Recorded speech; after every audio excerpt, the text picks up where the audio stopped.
Bitcoin akan naik atau turun? XRP akan naik atau turun? Saya selalu dapat soalan macam ini yang tanya, adakah ini akan naik atau turun?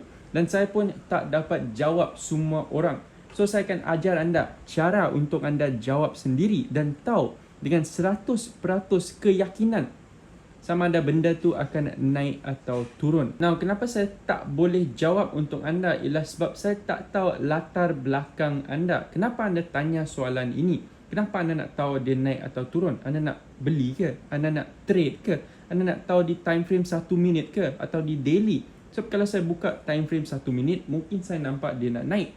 Kalau saya buka time frame daily, mungkin saya nampak dia nak turun. So, saya kena tahu konteks atau cerita belakang kenapa awak tanya soalan ini. At the end of the day, tak ada orang yang boleh jawab untuk anda. Anda kena jawab sendiri sebab anda saja yang tahu apa jawapan yang anda nak dapat dan macam mana nak take action on that answer. Apakah next step yang awak akan execute lepas anda dapat jawapan itu. The reality is, seorang trader atau market participant tak tahu sama ada price akan naik atau turun. Kalau saya tahu price akan naik atau turun, saya dah jadi multi-billionaire kemarin. But the sad reality is, kita tak tahu. Kita sebagai market participant hanya boleh buat plan atau strategi dan menggunakan logik if, then.